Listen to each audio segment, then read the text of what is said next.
Jadi saat ini ada 70 negara terikat dengan obor. One Belt, One Road. Semua di belt diikat dengan satu, roadnya ke Beijing semua. Jadi cara dia memprinting yuan adalah berbasis project di negara orang. Saya ulangi lagi ya.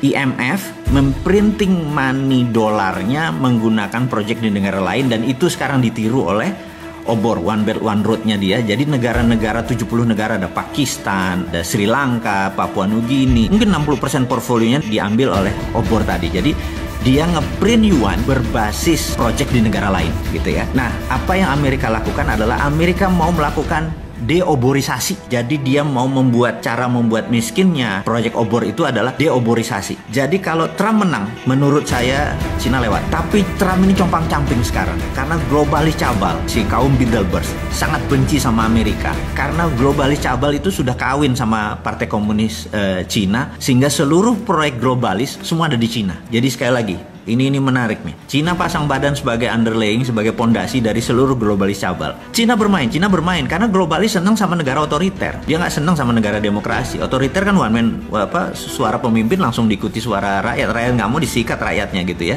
Itu anti demokrasi gitu. Nah, globalis cabal ini anti kemanusiaan. Mereka mendukung aborsi, mereka mendukung LGBT gitu ya. Sementara itu bukan portfolionya Bosman. Portfolionya Bosman adalah kita mendukung life, kita anti aborsi, orang aborsi kita nggak boleh, kita nggak mendukung LGBT dan lain sebagainya. Dan ini mau clear, saya mau katakan. Jadi sekali lagi, Indonesia harusnya bagaimana gitu ya. Saran saya, Indonesia adalah tidak ke Amerika, tidak ke Cina, tapi bukan netral. Sekali lagi, ini harus diingat deh. Netral itu artinya nggak ada posisi. Kita harus ambil posisi. Jadi saya berharap Indonesia ke depan memanfaatkan konflik kisruh ini. Saya udah pernah cerita tentang choke point. Sekarang kita nggak bicara itu. Kita ada lagi untuk menyelesaikan masalah itu adalah, nah ini. Jadi sahabat semua, kira-kira 2 minggu yang lalu saya membuat video yang ternyata sangat menggemparkan karena video itu adalah The Secret Meeting That Changed Indonesia. Di mana saya terinspirasi dengan peristiwa tahun 89, di mana ada The Secret Meeting That Changed China, di mana China merubah center of gravitatis atau pusatnya dari menjadi independen, menjadi tidak bergantung pada IMF. Dia punya ukuran sendiri, dia punya hukum dagang sendiri, dia punya meteran sendiri yang dia lakukan dan membuat China sebesar sekarang. Itu sebenarnya saya sangat terinspirasi dengan China, bahwa Indonesia waktunya sekarang. Kenapa waktunya sekarang? Saya mau terangin. Nomor 1, 2 negara lagi perang. Dan ini adalah perang benar-benar pasti terjadi. Dan begitu mereka memenangkan perang, misalnya Tiongkok memenangkan perang, ya sudah, dunia akan rule by Tiongkok. Kemudian kalau Amerika menang, ya rule by Amerika gitu ya. Dan kita tahu bagaimana Amerika rule the world-nya gitu ya. Nah, sekarang who will win? Pertanyaannya, siapa yang akan menang? Dimanapun perang, panjang syaratnya ya. Kalau perangnya panjang, dua-duanya hancur gitu ya. Maka itu saya mungkin orang yang paling aneh mengharapkan ini perang fisik, benar-benar tembak-tembakan dan perangnya lama, dunianya hancur dua-duanya. Ini kesempatan kita unggul, itu satu. Yang kedua adalah kita ini mau mengingatkan Pak Jokowi. Pak Jokowi, Anda orang paling beruntung sedunia, di mana Anda saat ini mempunyai suara di partai itu lebih dari 60%, bahkan saya menduga lebih dari 70%. Kalau Anda udah dapat 70%, 2/3 suara lebih, Anda absolut. Dan ini bagus. Kenapa bagus? Karena kalau politiknya gonjang-ganjing, Anda nggak kontrol, Anda tidak bisa melakukan apa yang akan kita sarankan. Jadi saya ada 2. Nomor 1, kenapa saya sebut time is now? Time is now gitu ya. Pak Jokowi nggak bisa. Saya sengaja sekarang bicaranya kepada pemimpin tertinggi yang secara sah Anda berkuasa. Saya mau mengingatkan, Pak, ini perang gitu ya. Perang ini Anda harus ubah seluruh pemainnya yang jago perang. Percaya saya, kalau Anda masih pakai tim yang lama bukan tidak dipakai, tapi Anda harus punya tim cadangan baru yang untuk menggunakannya. Jadi gini Pak Jokowi, Anda punya kekuasaan sangat absolut dan itu luar biasa. Di negara demokrasi Anda dapat 2/3 suara atau lebih. Ini momennya, itu satu. Kedua tadi, negara besar lagi perang, yaitu China sama Amerika lagi perang. Karena perang besar ini terjadi, mereka sebenarnya fokusnya di negara masing-masing. Mereka nggak fokus sama Indonesia. Ditambah lagi. China sekarang ada hujan yang hampir 30 hari. Begitu salah satu dam besar jebol, China dipukul dari dalam. Dan Amerika ada COVID di dalam negerinya, gitu ya. Jadi dalam negeri masing-masing bermasalah nih, gitu. Kemudian luar negerinya mereka perang. Mereka nggak mungkin mikir tentang Indonesia. Percaya saya, mau itu mindahin pabrik ke Indonesia apa segala macam, itu nggak gitu-gitu amat. Swasta doang, itu bukan negara gitu ya. Kemudian Anda punya kekuasaan yang bisa Anda drive ke kiri semua, ke kanan semua gitu ya. Kemudian ada hal yang menarik Pak Presiden yang terhormat, Anda menerbitkan surat bahwa saat ini negara dalam keadaan darurat COVID gitu ya. Dengan undang-undang, saya lupa Perpu atau Perpres ini ya, bencana nasional ini, Anda bisa lead negara ini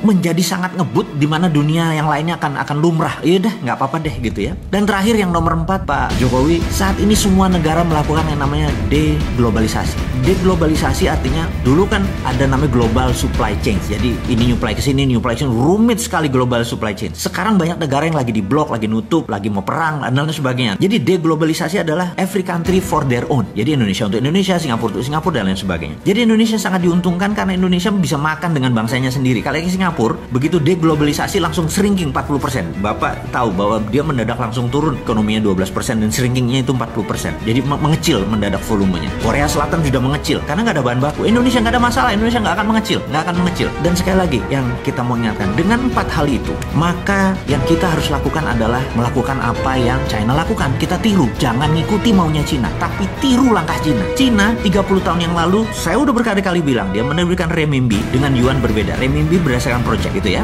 Apa yang harus kita lakukan sekarang? Dia tidak lagi menciptakan printing money fisik karena itu zaman dulu. Sekarang sudah ada blockchain. Blockchain ini kita bisa printing yang namanya e-renminbi. Ini kalau kita Cina. Dia sudah melakukan e-renminbi. Mulai Mei dia melakukan e-renminbi dan puncaknya 2021 dia akan melakukan e-renminbi menggunakan digital currency berbasis blockchain. Apa yang kita lakukan? Kita juga sama. Gunakan e-rupiah untuk membangun ekonomi Indonesia seperti halnya e-renminbi. Sama persis copy paste dan Anda nggak usah ragu-ragu Pak. FGD mikir dulu INA itu Pak. Saat ini kalau menggunakan cara pemikiran bos-bos kita, pejabat-pejabat kita yang masih dengan cara Keynesian, masih dengan cara ini nanti inflasi segala macam, di digital blockchain nggak bisa korupsi. Orang datanya kita tahu kan, trusted open ledger gitu ya. Jadi cara bantunya kemana? Ke UKM industri nomor 1, UKM yang trading nomor 2 tapi trading lokal, jangan ada import dan ekspor. Jadi UKM kalau mereka misalnya perlu duit 1 miliar gitu ya, mereka punya jaminan katakanlah project aset, mereka bisa kita valuasi kok aset mereka 500 juta gitu ya, kasih 300% Pak, bukan kayak kredit bank sekarang punya 1 miliar keluarin cuma 70%, punya 1 miliar keluarin 3 kali lipat. E-rupiah tadi adalah Anda cuma digital, nggak perlu ngeprint, nggak usah ngabisin kertas, langsung pindah dan infrastrukturnya udah ada, sudah ada OVO, sudah ada GoPay, sudah ada Dinaran. Anda udah pakai Dinaran, tinggal distribusi aja, tinggal mau 3 miliar tadi untuk sektor produksi. Pokoknya 5 tahun mereka nyicil setiap bulan berapa, balik. Saya yakin Pak, kalau Bapak lakukan itu, ekonomi Indonesia, terutama industri Indonesia akan the best in the world. Pada saat mereka perang ini Pak, kita nyolong di tikungan. Jadi 2024 kita bisa number 1 country, bukan number 4. PricewaterhouseCoopers pernah bilang kita akan big 5. Enggak Pak, kalau perlu kasih saya untuk operasi intelijen Pak, saya bikin Amerika sama Cina malah perang Pak. Kasih gua 1 pesawat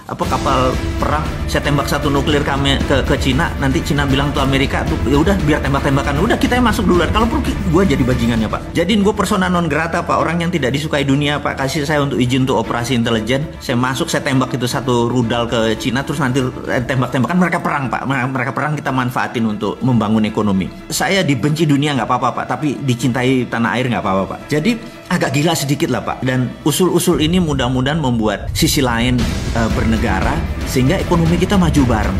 Jadi dulu Pak, di tahun 45 ini saya ngomong sengaja kepada pemimpin dan pejabat negara lainnya. Bapak Ibu, mungkin ada yang Ibu. Di tahun 45 kita merdeka karena common sorrow, menderita bersama gitu ya. Sekarang ini ada yang seneng, ada yang susah. Jadi sekarang kita nggak kompak. Jadi cara untuk membuat bangsa kita ini kompak, 1 Pak, cepet-cepet buat common happiness Pak. Cepet-cepet buat seneng bareng. Jangan susah bareng Pak. Kita udah capek tahun 45 aja kita susahnya. Kalau sekarang ke depan kita harus buat common happiness. Kita mau seneng bareng Pak. Cara senengnya bareng gimana? Pegang masing-masing duit untuk sektor produksi Pak. Begitu UKM sektor produksinya dibangun Pak, 97% angkatan kerja itu adalah di tangan UKM Pak. Gak usah mikirin perusahaan yang gede-gede itu yang bilion-bilion dolar pakai ngutang asing lagi. UKM aja Pak dengan e-rupiah, selesai masalahnya. Saya yakin Bapak dan pejabat semua yang saat ini menjabat gak ribet ke otaknya. Gak usah bawa seorang Sontoloyo ini ke istana atau ke menjabat Pak. Cukup konsepnya diterima, saya sudah happy Pak. Karena kalau bangsa kita happy ya kita happy. Dan selesai masalahnya kita menjadi champion, menjadi pemenang. Jadi tanpa berpanjang-panjang sahabat, itu adalah cerita mengapa the moment is now, waktu sekarang. Bisa nggak tahun 2021? Nggak bisa. Bisa nggak nanti 2024? Nggak bisa. Waktunya tuh sekarang gitu ya, pondasinya ini dipasang. Kasih 6 bulan lah untuk buat e-rupiah itu. Bapak buat badan usaha, bukan badan usaha, mungkin badan otorita tentang keuangan. Sesederhana itu. Jadi saya pikir bicara dengan Pak Presiden, mungkin saya nggak pernah bisa waktu, Bapak terlalu sibuk. Karena kalaupun saya diundang ke Pak Presiden, saya nggak mau duduk di depan meeting room. Saya minta waktu dengan Bapak adalah jagongan, Pak. Kita sarungan, saya ngeteh, Pak, saya nggak ngopi ya, Bapak yang ngopi gitu ya. Jadi kita jagongan, Pak. Ngomong santai, Pak. Nggak ngomong struktural, kita ngomong santai. Jadi kalau itu dilakukan saya mau, Pak. Ketemu panjenengan, kita ngobrol, ngarol ngidul, terus sharing. Dan saya sederhana, Pak, orangnya, Pak. Saya nggak minta jabatan. Saya minta Bapak yang melaksanakan karena Bapak megang mandat untuk menerbitkan e-rupiah. E-rupiah itu solusi. Semua infrastrukturnya ada, Pak. Dan saya tahu tim Bapak kuat.